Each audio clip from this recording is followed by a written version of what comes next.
Eccoci qua ragazzi, salve a tutti, bentornati sul canale e buon inizio settimana. Prima di cominciare questo nuovo contenuto con le ultime in casa Napoli per quanto riguarda Di Lorenzo e Vergara e il rientro dagli infortuni convocabili per Como, andiamo a vedere cosa ci hanno fatto sapere le ultime, passando anche per il rinnovo di Rachmani fino al 2029. Andiamo a scoprire le cifre perché a quanto ci hanno detto il contratto è già stato firmato, manca solo l'ufficialità. Passiamo per questo turno di campionato favorevole al Napoli per quanto riguarda il secondo posto, guadagnando sul Milan e anche 2 punti sulla Juve, visto il pareggio di ieri sera, e le ultime en passant sul caso Rocchi per quanto riguarda ovviamente la situazione che sta vivendo il calcio italiano. Fatemi sapere la vostra qui sotto nei commenti, se vi va iscrivetevi al canale attivando la campanellina e se vi piace questo video un bel like, fa piacere al sottoscritto e come sempre diamo una mano all'algoritmo. Visto che ci interessa il Napoli in primis, anche se la situazione del calcio italiano è quella che è ed è sotto gli occhi di tutti, prima il Napoli e poi ci soffermiamo sulle ultime notizie per quanto riguarda il caso Rocchi, Di Lorenzo e Vergara. Il quotidiano Il Mattino scrive di un possibile ritorno tra i convocati di Giovanni Di Lorenzo e Antonio Vergara, rispettivamente terzino e centrocampista eccetera eccetera del Napoli, out per infortunio in occasione della sfida di sabato nella trasferta contro il Como. Il capitano sta bene e sabato può tornare a disposizione, con lui anche Vergara che ha completato l'iter riabilitativo. Ritrovare Di Lorenzo a Como sarebbe fondamentale, un'iniezione di fiducia, sarebbe anche rivedere Antonio Vergara, un altro che è finito nel dimenticatoio dell'infermeria nell'ultimo mese e mezzo. Il suo recupero è indicativo, ma nel Napoli del prossimo anno Vergara ci sarà, poi vedremo. Per quanto riguarda il mercato non ci dilunghiamo sulla notizia, quello che ci interessa è averli convocabili per la trasferta con il Como, soprattutto Di Lorenzo per quanto riguarda lo spogliatoio, che nell'ultimo periodo comunque abbiamo visto qualche faccia un attimo tesa, qualche faccia irritata, lo abbiamo visto anche in campo. Tu non mi passi il pallone a me, io dopo non te lo ripasso, perché queste cose diciamo che non passano inosservate, e quindi il capitano sicuramente è sempre vicino alla squadra, ma una cosa è averlo convocato in gruppo nel match e una cosa è che guarda ovviamente la partita dagli spalti. Detto questo, bentornati, perché ci fanno sapere che verranno convocati almeno stando ad oggi, poi vedremo le ultime nei prossimi giorni per la partita con il Como. Bentornati in gruppo, carissimo capitano, e anche Antonio Vergara che poi presenta un'ulteriore alternativa su quella destra per dare un po' di brio a partite in corso quando qualcuno cala di prestazione. Il rinnovo di Rachmani, vado a riprendere la notizia perché non voglio dirvi baggianate. Eccola qui, il rinnovo di Rachmani, ultimissime, nuovi aggiornamenti sulle trattative in corso con Nicolò Schira che fa il punto della situazione sul suo canale YouTube. Tra le novità riguarda il rinnovo di Amir Rachmani.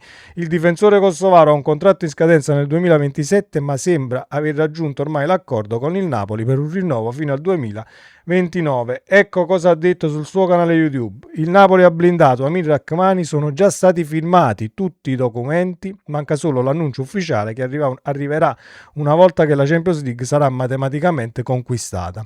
Il Napoli ha siglato con Rachmani un contratto fino al 2029 da 3,8 milioni di euro a stagione. Rachmani aveva diverse proposte: Arabia Saudita, Turchia e Inghilterra, ma le ha rifiutate tutte perché la sua scelta era ed è di restare a Napoli. Voi mi direte sì, ma dobbiamo svecchiare, comunque un contratto fino al 2029, per me Rachmani è da tenere assolutamente in rosa, anche perché per rendimento è il nostro miglior difensore, e poi vicino ci si può accostare sicuramente uno svecchiamento. Abbiamo parlato di Mario Gila, sicuramente altri difensori che potrebbero, Mario Gila, ecco, e altri difensori che potrebbero svecchiare sicuramente il reparto e dare una mano a chi c'è già. Però Amir Rachmani deve comunque ancora per qualche anno risultare poi il difensore più esperto e colui che ha le chiavi e la direzione della linea di difesa. Io sono contentissimo, ovviamente aspettiamo l'ufficialità, ma diciamo che se trapelano notizie che sono già stati firmati tutti i documenti, alla fine aspetteremo solo l'ufficialità. Contratto da 3,8 milioni di euro a stagione e quindi quasi a vita al Napoli, visto che adesso non ho l'età alla mano, ma se non erro Rachmani ha 32 anni, quindi si porterebbe più avanti con l'età, sempre vestendo la maglia azzurra, e io personalmente ne sono assolutamente contento. Si parlava di ufficialità quando il Napoli raggiungerà matematicamente diciamo la Champions League quest'anno conquistata in classifica. Manca poco, anche perché ieri abbiamo guadagnato 2 punticini su chi ci insegue sul Milan, 2 punti sulla Juve, ne abbiamo guadagnati 2 sull'Inter che comunque ha steccato con il Torino 2-0 avanti, si è fatta recuperare. Ho visto la partita con un Torino che poi ha fatto il 2-2, rimette la palla a centrocampo, voleva ribaltare.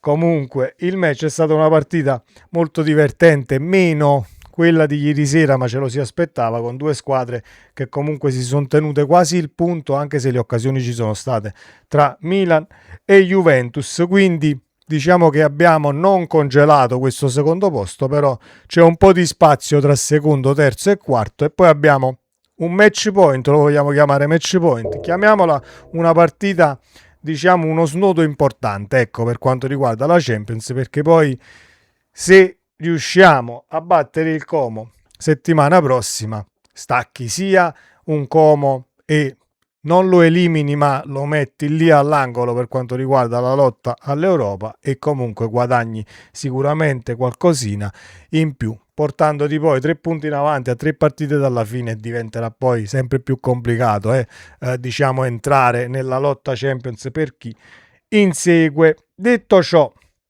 le ultime per quanto riguarda il caso Rocchi.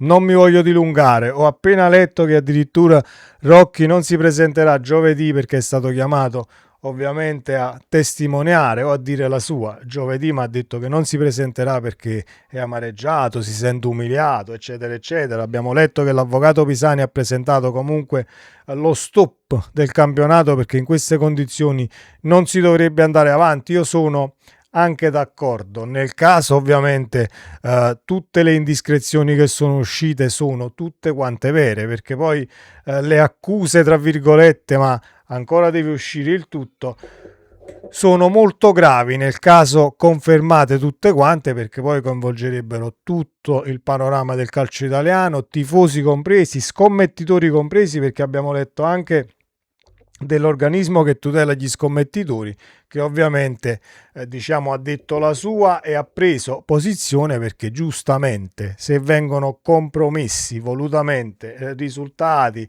andazzo delle partite e quant'altro, di conseguenza ci sono scommettitori e tanti che investono soldi sull'eventuale risultato di un match, che se poi bussando ad un vetro viene deciso o indirizzato diversamente da come stava uscendo comunque il risultato, è una cosa normalissima che poi anche l'organismo della tutela degli scommettitori, attraverso il fondatore Giovanni Nocerino, rompe il silenzio con un comunicato dai toni durissimi.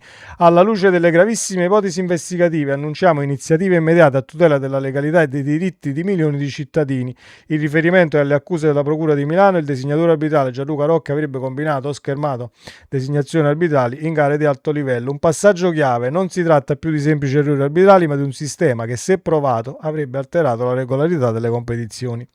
Le possibili conseguenze vengono definite pesanti: falsificazione della competizione sportiva, danni economici agli scommettitori, lesioni dei diritti di tifosi e club, perdita di credibilità del sistema calcio, che è già, la credibilità del sistema calcio italiano è già chilometri e chilometri sottoterra. Quindi noi continuiamo a scavare nel tempo, poi ci lamentiamo, non andiamo ai mondiali, non escono calciatori, eccetera, eccetera, eccetera. Se in Italia chi è seduto sulle poltrone fa sempre e solo i porci comodi propri, allora non andiamo mai da nessuna parte, non andremo mai da nessuna parte. Chi ha scommesso lo ha fatto confidando nella regolarità delle gare, altrimenti siamo davanti a una truffa collettiva. Continua ovviamente Giovanni Nocerino. Da qui le azioni annunciate: invito a conservare le ricevute di gioco, avvio di azioni legali per i risarcimenti, mandato agli avvocati Angelo Pisani e Sergio Pisani per la costituzione di parte civile. Infine l'appello: serve un intervento immediato, il calcio deve tornare a essere sport, non un sistema